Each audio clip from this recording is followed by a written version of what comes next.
Halo, apa kabar? Saya Alwi Pratama. Selamat datang di CNN Indonesia Drive. Tempat berita terbaru seputar dunia otomotif dari berbagai sisi. Mulai dari review mobil, sepeda motor terbaru, teknologi mutakhir sampai kepada tips perawatan serta tren otomotif yang lagi panas banget diperbincangkan oleh Anda si paling otomotif. So, langsung saja kita mulai CNN Indonesia Drive episode kali ini. Start your engine and let's drive!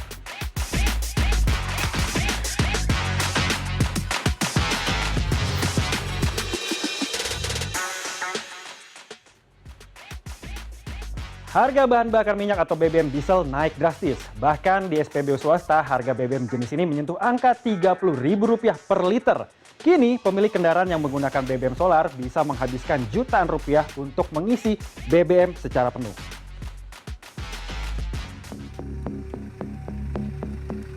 Kenaikan harga BBM jenis solar membuat pemilik mobil dengan mesin diesel harus mengocek kantongnya lebih dalam lagi. Mereka harus mengeluarkan biaya ekstra, apalagi buat ngisi full tank untuk jenis mobil diesel yang membutuhkan puluhan liter solar. Seperti Muhammad Aditya Fauzi, pemilik kendaraan diesel yang juga bapak dua anak ini, mengaku dirinya kepincut menggunakan mobil diesel karena ukurannya besar, tenaganya kuat, serta bahan bakarnya yang irit. Tapi seiring harga BBM solar yang terus melonjak tinggi, kini Adit tinggal berharap agar harga BBM solar bisa kembali normal. Karena bagi Adit kenaikan ini cukup mengganggu kantongnya. Kurang lebih 3 tahun lah, 3 tahun. Karena kan bertenaga juga ya, terus lebih irit juga sekarang, terus mobilnya juga segala medan, terus juga mantep lah pokoknya mobilnya kalau diesel ya, gitu. Luas juga gitu. BBM kalau bisa normalin lagi lah harganya ya. Kalau bisa dinormalin lagi harganya. Lonjakan BBM lumayan Pak. Sekarang ini ya mengganggu kantong ya. Bener banget gitu. Adit hanya bisa menyimpan mobil dieselnya untuk saat ini dan menggunakan mobil berbahan bakar bensin guna aktivitas sehari-hari sampai harga BBM solar kembali normal. Jarang-jarang dipakai aja paling.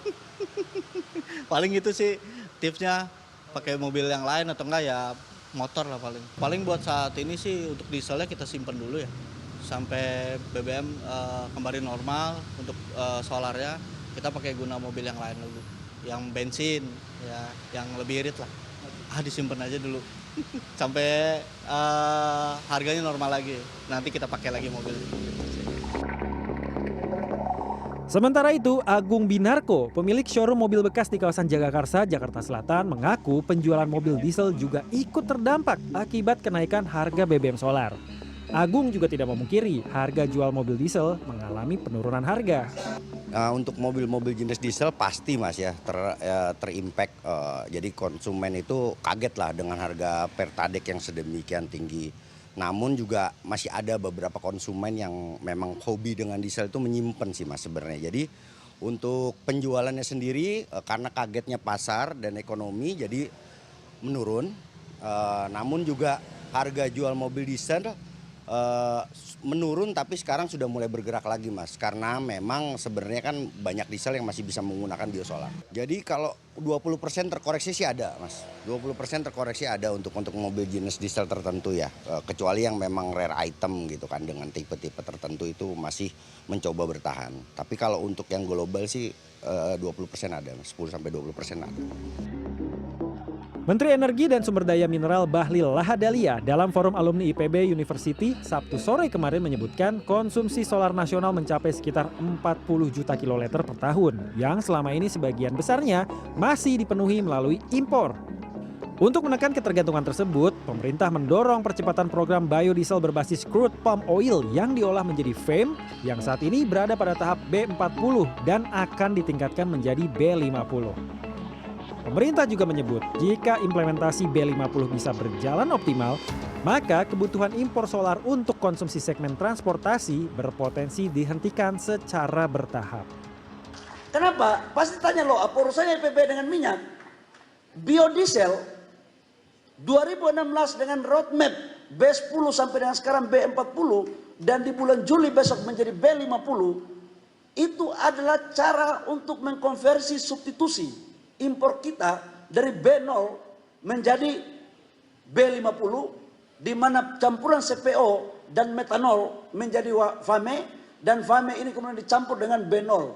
Inilah kemudian kenapa tidak lagi kita melakukan impor solar. Nah itu untuk solar. Yang kita impor adalah CN51. Tapi yang untuk subsidi-subsidi, yang untuk industri, yang untuk alat berat, sebagian itu pakai CN48. Itu semua sudah dalam negeri. Hari ini, tanggal 5 Mei 2026, harga Pertamina Dex Series atau BBM jenis solar sudah menyentuh di angka Rp27.900 per liter. Dan untuk SPBU swasta seperti Vivo dan juga BP sudah di angka Rp30.890 per liternya. Jimmy Chandra, Indra Hadi, Jakarta.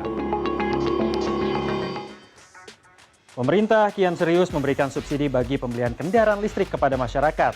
Hasil pertemuan antara Menteri Perindustrian dan Menteri Keuangan menyebut akan menyalurkan 200.000 unit mobil dan motor listrik di tahun ini dan akan ditambah terus jika diminati oleh masyarakat.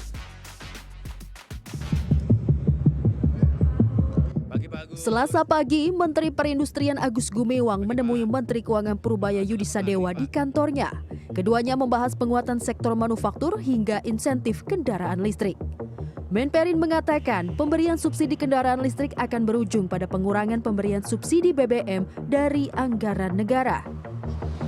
Kalau memang pemerintah memberikan insentif untuk motor atau mobil listrik, ya ini semakin relevan, ya semakin relevan kalau ketika dulu ya, sebelum ada pelajaran yang harus kita ambil, kita mengintroduce kebijakan-kebijakan yang lebih kepada penggunaan kendaraan listrik itu untuk atau dalam rangka pengurangan emisi. Ya, sekarang ada yang lebih penting dari itu, ya, yaitu agar kita lebih banyak mengurangi penggunaan BBM, artinya bisa mengurangi subsidi. Dan yang ketiga yang juga tidak kalah pentingnya, insentif atau stimulus itu memang harus atau dalam rangka untuk memperkuat industri kita, ya, sehingga tenaga kerja kita bisa juga terlindungi. Dalam APBN kita, Kementerian Keuangan menyatakan bakal memberi subsidi untuk pembelian mobil listrik mulai Juni 2026.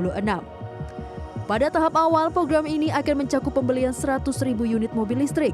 Menteri Keuangan Purbaya Yudi Sadewa menguraikan, bila kuota subsidi 100.000 unit telah terpakai, maka pemerintah bakal menambahnya.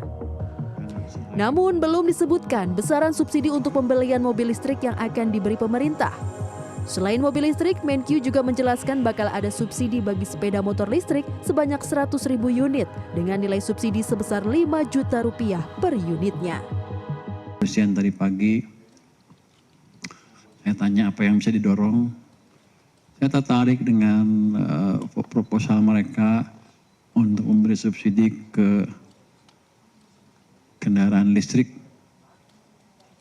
Karena selain mendorong konsumsi, yang kedua kita bisa mengurangi konsumsi bahan bakar. Subsidi mobil listrik 100.000 sampai bulan Oktober.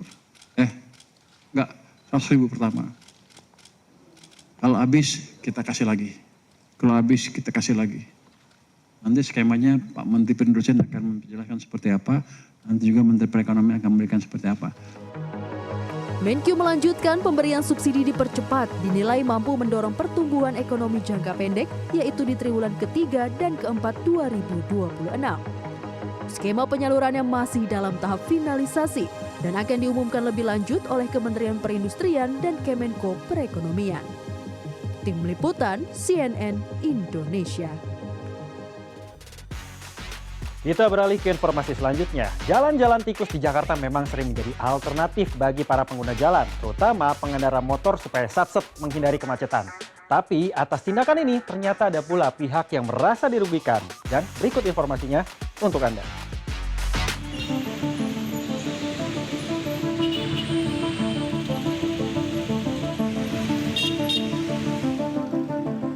Jalan tikus alias jalur alternatif banyak dipilih pesepeda motor di ibu kota. Meski harus melalui gang atau jembatan sempit, cara ini dianggap efektif untuk memangkas waktu perjalanan saat ruas jalan utama kerap dilanda kemacetan.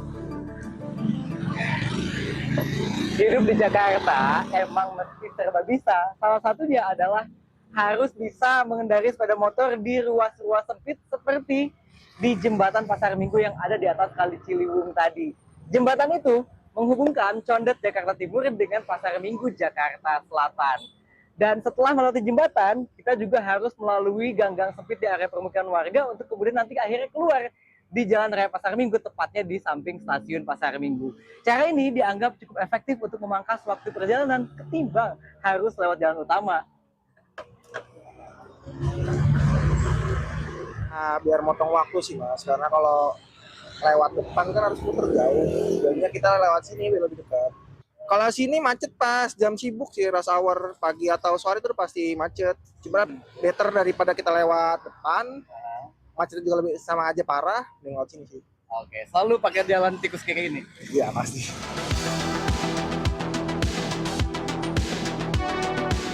Jalan-jalan tikus memang jadi opsi. Gang sempit di kawasan Pancoran, Jakarta Selatan yang selalu macet, terutama pada jam sibuk, juga menjadi jalan pintas menuju kawasan Mampang dan Tendean. Melewati gang ini, pemotor harus bersinggungan dengan pejalan kaki. Dari sudut pandang warga yang wilayahnya jadi jalur alternatif, jalan tikus memunculkan dua sudut pandang berbeda. Ada yang merasa diuntungkan, namun tak sedikit pula yang merasa dirugikan. Malah justru jadi untung rezeki. Iya, jadi nggak dapat apa-apa, kita jualan di pinggir jalan harus ada motor lewat. Ya, kalau di sini ditutup, waduh, malah bahaya, bengek. Nggak ada orang. Minusnya ya kalau setiap sore pasti macet di sini, mulai dari jam 4 sampai jam 9 malam udah pasti macet. Potensi kecelakaan udah pasti saling, kalau ada yang ngerem mendadak gitu, tiba-tiba lagi macet ngerem mendadak, pasti banyak anak karena di sini ininya kan di perkampungan bukan di jalan raya. Tidak sebandingnya pertumbuhan jumlah kendaraan dengan ruas jalan di Jakarta membuat para pengguna jalan, terutama pesepeda motor, memilih menggunakan jalan tikus.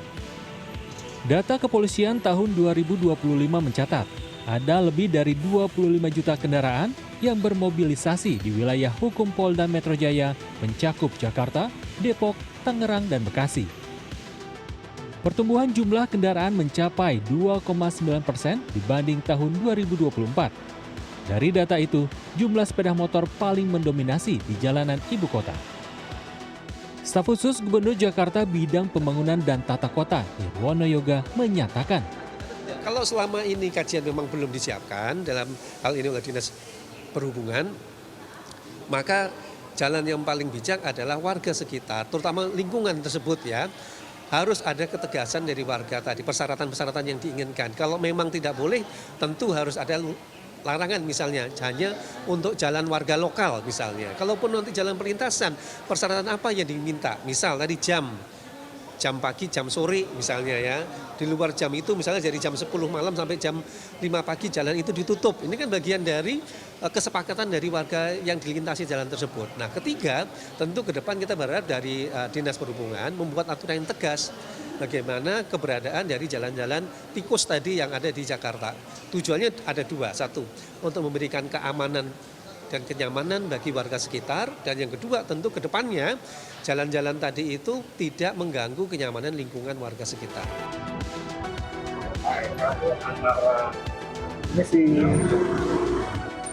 Selain wajib hati-hati, kalau mau lewat jalan tikus, pastikan Anda tahu arahnya kemana, tembusnya di mana. Jangan cuma modal ngikutin orang. Salah-salah yang Anda ikuti itu sebenarnya malah mau pulang ke rumah lagi. Mahardika Utama, Sony Sulistiono, Jakarta.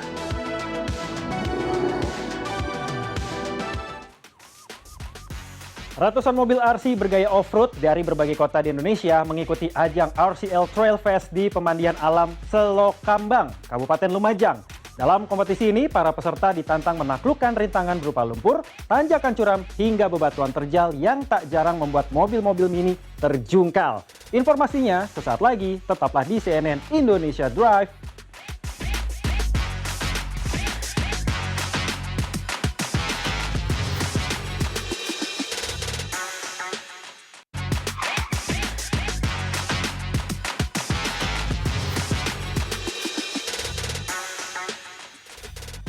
Kenaikan harga BBM non-subsidi di awal Mei langsung dihadapkan dengan hadirnya pameran khusus kendaraan listrik atau EV Expo di Jakarta. Lewat ajang ini, beragam pilihan mobil dan motor berbasis baterai ditampilkan sekaligus menjadi gambaran alternatif transportasi tanpa bensin maupun solar.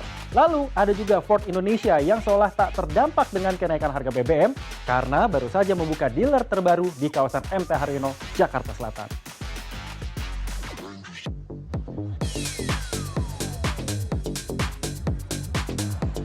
Pameran kendaraan listrik ini digelar di Main Atrium Senayan City, Jakarta, di mana ada sejumlah kendaraan listrik dari berbagai segmen dipamerkan dalam Indomobil EV Expo 2026. Beberapa di antaranya berasal dari pabrikan asal Eropa dan juga China ditampilkan sekaligus. Kategorinya pun beragam, mulai dari mobil penumpang, kendaraan komersil, hingga motor listrik. Untuk segmen city car ada Chang'an Lumin yang punya desain compact dengan pendekatan micro EV yang cocok dipakai di jalur perkotaan. Chang'an Lumin punya daya jelajah sejauh 301 km dalam sekali charge. Sementara di kelas hatchback ada Ion UT, mobil listrik yang punya jarak tempuh sejauh 500 km dalam uji NEDC. Di segmen SUV, pengunjung juga bisa melihat GSI Ion V dengan kapasitas baterai 505 hingga 602 km sekali charge. Ada juga nih SUV pendatang baru Deepal SO7 yang punya jarak tempuh 560 km NEDC dengan fitur sunflower screen dan juga pintu frameless-nya yang khas. Masih dari segmen SUV ada juga crossover elektrik asal Eropa yakni Citroen EC3 berdaya jelajah 320 km yang cocok digunakan di kawasan perkotaan aglomerasi seperti area Jabodetabek. Untuk kelas SUV coupe, pameran Indomobil EV Expo 2026 juga menghadirkan Hypertech XT yang punya jarak tempuh mencapai 620 km NEDC.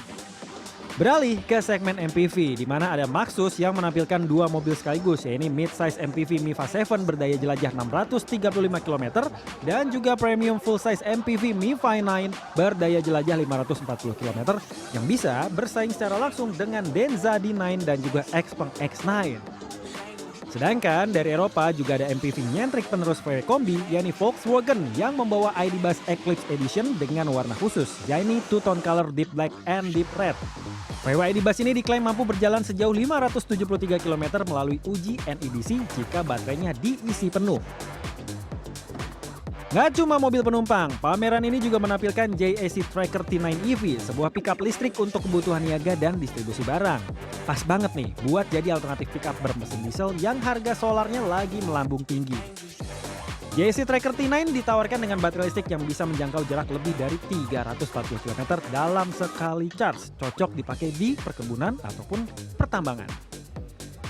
Pilihan transportasi ringan juga ikut ditampilkan lewat motor listrik Indomobil e-Motor dengan hadirnya dua motor listrik bergaya skuter off-road dan lainnya bergaya skuter urban. Bertepatan dengan kenaikan harga BBM non-subsidi untuk bensin dan juga solarnya, EV Expo dari Indomobil ini sekaligus menunjukkan bahwa opsi kendaraan berbasis baterai di Indonesia sudah mulai melebar. Dari mobil kecil, SUV, van premium, pick-up komersil sampai dengan motor listrik. Dan di tengah biaya mobilitas yang terus berubah, alternatif berpindah ke kendaraan tanpa bensin maupun solar kian terbuka. Sekarang beralih ke pabrikan ataupun brand otomotif asal Amerika Serikat. Ada Ford Indonesia yang terus melakukan ekspansi di tengah kenaikan harga solar yang melambung tinggi, di mana mereka membuka dealer terbarunya di kawasan Jalan MT Haryono, Jakarta Selatan. Tidak hanya penjualan unit, di tempat ini juga menyajikan layanan purna jual seperti servis dan juga ketersediaan spare part. Seperti yang diketahui, Ford Indonesia yang kini dipegang oleh APM RMI pernah hengkang dari Indonesia pada 2016 lalu. Tapi kini sudah mulai berkembang dan juga menjamur di Indonesia dengan beragam pilihan mulai dari pick-up, SUV sampai kepada supercar seperti Ford Mustang. Tim Liputan CNN Indonesia. Ratusan mobil RC bergaya off-road dari berbagai kota di Indonesia mengikuti ajang RCL Trail Fest di Pemandian Alam Selokambang, Kabupaten Lumajang. Dalam kompetisi ini, para peserta ditantang menaklukkan rintangan berupa lumpur, tanjakan curam, sampai kepada bebatuan terjal yang tak jarang bikin mobil-mobil mini ini jadi terjungkal.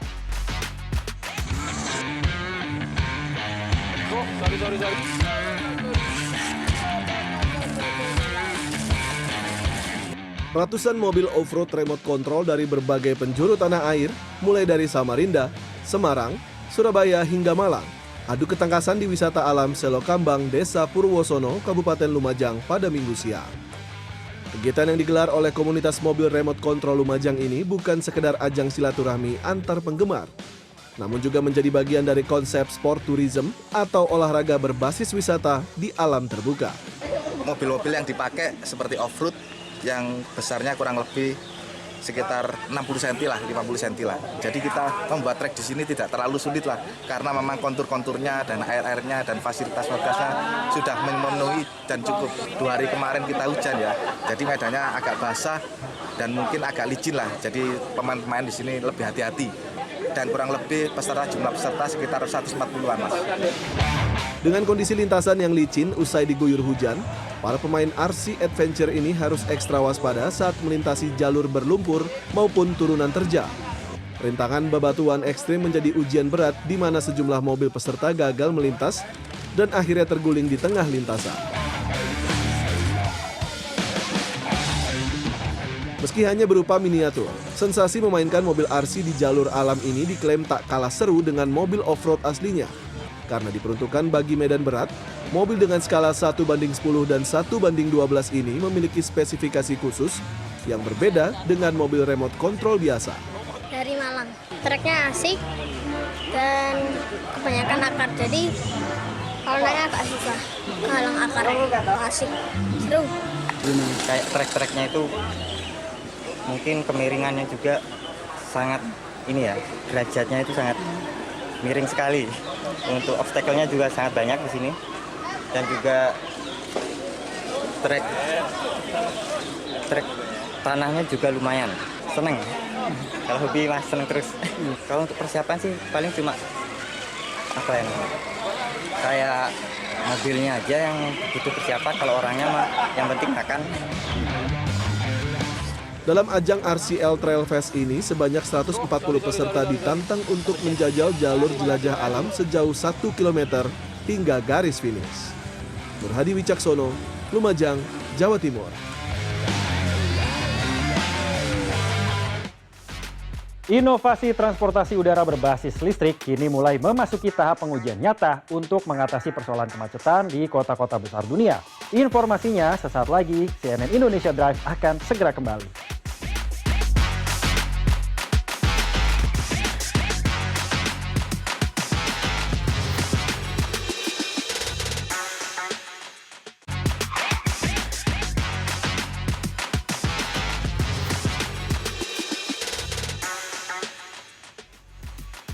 Inovasi transportasi udara berbasis listrik kini mulai memasuki tahap pengujian nyata. Kendaraan ini pun diharapkan dapat menjadi alternatif mobilitas yang lebih cepat, lebih senyap, dan lebih ramah lingkungan.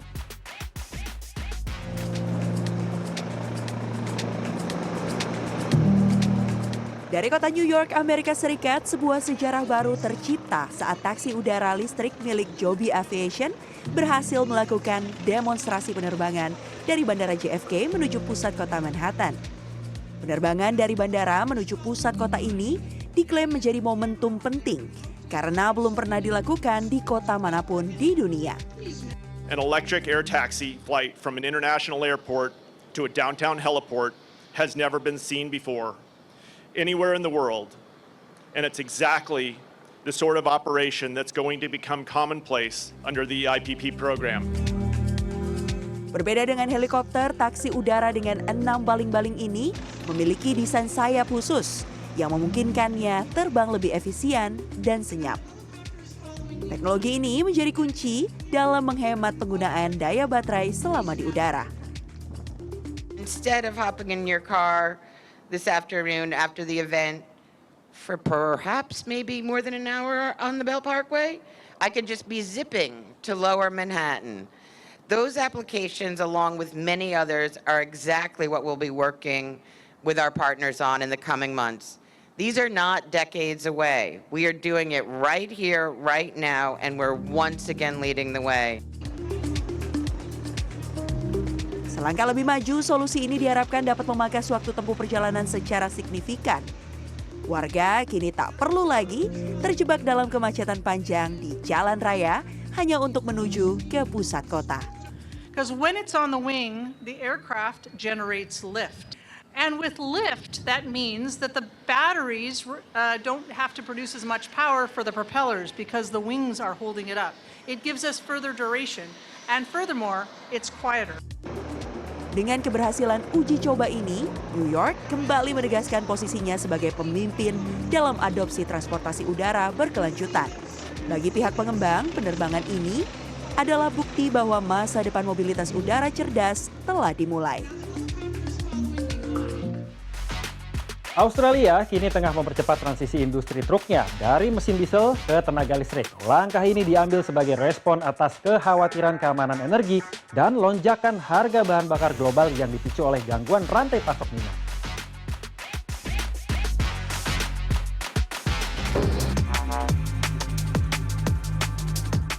Sebuah bengkel otomotif di utara Sydney, Janus Electric, menjadi pionir dengan mengubah truk diesel lama menjadi kendaraan listrik sepenuhnya. Dengan sistem baterai yang dapat ditukar, kendaraan besar ini tidak lagi membutuhkan waktu lama untuk pengisian daya. The idea of the swappable battery is that the truck doesn't need to stay still for very long. So a truck can pull into a charging station, swap the batteries and be on the road again within 3 or 4 minutes. So it's good for the trucking company because they don't need to pay the driver to sit still while the truck's on charge for 2 to 3 hours. It's good from a real estate point of view because you don't have these big vehicles sitting still for 2 to 3 hours. And it's also good for the batteries. So all of our batteries are charged slowly, which means they don't degrade, they last longer, they're preserved. Inovasi ini hadir di tengah krisis energi global yang membuat biaya operasional truk konvensional melambung tinggi. Kondisi tersebut justru menjadi momentum bagi meningkatnya minat terhadap kendaraan listrik baik dari sektor swasta maupun pemerintah. Yeah, so the current fuel crisis has been very good for us, and we've seen a massive uptick in interest from governments around the world, from customers around the world, and from customers here in Australia. So it's been really good from that perspective. And the economics of running an electric truck were beneficial before the fuel crisis, but now it's obviously a million times cheaper to run an electric truck than a diesel truck. Transisi ini pun dinilai bukan hanya sekedar masalah efisiensi biaya. Lebih dari itu, penggunaan energi baru menjadi langkah strategis untuk menjaga kedaulatan dan keamanan rantai pasokan dalam negeri dari gejolak pasar dunia. I would say that the transition to electrified road freight in Australia is really about sovereign capability. It's about energy security, and it's about ensuring that our supply chains are protected against this global volatility that we're seeing. Meski menawarkan banyak keunggulan, implementasi truk listrik masih menghadapi sejumlah tantangan besar. Kesiapan infrastruktur jaringan listrik nasional hingga masalah berat baterai menjadi hal yang harus dipertimbangkan oleh para pelaku industri. You've got infrastructure problems. How do you charge the vehicles? Is the national grid actually up to being able to charge these vehicles? The other thing is that you've got to realise with these battery packs, they weigh a lot. And so the more weight of the battery packs, the less you can actually carry on those trucks. And so you've got an economic efficiency problem in terms of you've got much cheaper to use, but you can't carry as much. Di tengah tantangan infrastruktur dan efisiensi muatan, Australia terus berupaya menyempurnakan ekosistem kendaraan listriknya. Langkah ini diharapkan dapat memastikan industri logistik tetap tangguh dalam menghadapi ketidakpastian ekonomi masa depan.